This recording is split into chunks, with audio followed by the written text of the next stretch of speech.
5月18日是吴弭市长邻里咖啡时间的第4期，这一次他来到了Fenway，居民们早早来到了 Rambler Park， 等待着与吴市长或城市及社区的工作人员面对面交流，提出改善社区和开放空间的建议。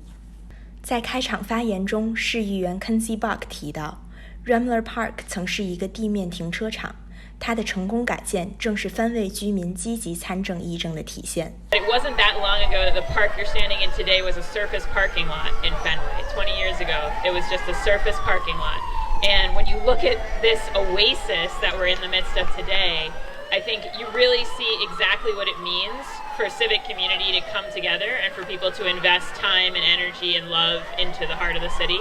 And it's just a night and day transformation. 吴市长对 Rambler Park 的改建表示了充分肯定，并强调了创建开放空间和绿色环境对打造宜居城市的重要性。The Rambler Park where we are now used to be just a parking lot, and the community came together and designed the plan, fundraised, and worked with the city to transform this into one of the most beautiful spots anywhere in Boston. And so as we think about how we meet our climate goals and how we really build a livable community for everyone, having open space and green and trees is really important to that. 同时 Rambler Park 的改建也从侧面反映了Fenway地区开放空间稀缺的问题。对此，居民 Joe Cohen 提出了他的遛狗难题，以及对Fenway地区修建宠物公园的期盼。Because the community has such a big dog population, I have a dog. If we had somewhere we could go legally, because we're not allowed to be on the parks and recs. And the school over here owns the field, so we can't bring our dogs on there. So it would be nice to have a little dog park. Fenway Park 作为一大地标和红袜队的主场，是向游客们展示波士顿风貌的一张亮丽名片，但也给Fenway居民们带来了很多困扰。There is an ongoing controversy with the Red Sox about their concert series. The residents think there are too many concerts and they're too loud. And so we've been pushing for the last 6 years to work out an agreement with the Red Sox and the people who own them about how many concerts there will be every year and what other kinds of behavior that they need to either control or to mitigate the impacts of the concerts. Steve Wolf 在活动现场向吴市长反映了Fenway Park 的扰民问题，吴市长作出回应，表示他将协助居民共同解决。There's a lot of proposed development in this area, especially around the park, Fenway Park, and so we're working to make sure all of those efforts are coordinated, and that can be one conversation with residents. Steve Wolf 还提及了他关注到的Fenway公共空间的另一大问题。Fenway大面积的施工严重影响了居民交通出行环境。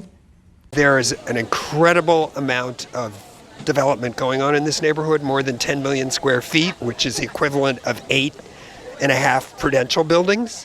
And it's all kinds, residential, lab space, office space. Some of it is under construction, some of it has been approved but has not started yet. And as a result, the traffic here is really difficult. It's difficult to walk, it's difficult to bike. So we want the city to do a master plan for transportation for this whole neighborhood that takes into account all of this new construction. 来自 Mission Hill 的居民 Brenda Howard 陪同他住在Fenway的朋友们来到了活动现场。他提到55路公交车每日只运行6个小时，给居民造成了不便，并建议该线路增加运行时长。All I'm concerned about is the 55 bus and hopes it keeps coming through this area for the neighbors and residents that live here, because it's really has been a struggle being 6 hours, and before they didn't even have a bus, and a lot of people really look forward to that bus. MBTA 的工作人员在现场分发传单，宣传他们出台的公交线路网重建项目，并鼓励居民去官网留言，从而更有针对性的设计和规划公交线路。Brenda Howard 表示，他会去官网写下自己的建议。每场邻里咖啡时间，市长的壁画项目小组都会带着一幅空白的作品前来，在活动过程中与居民共同完成填色。Liz O'Brien 是壁画小组的项目经理，她介绍了在现场设置互动涂鸦区的意义。We've been doing the Mayor's Coffee Hours for a few years. This is always a great hit. We kind of call it a life-size coloring book page. It's supposed to be meditative, and we're in the park setting, kind of allow people to come and just zone out. I think that the coffee hours are going great. It's great to be back after COVID.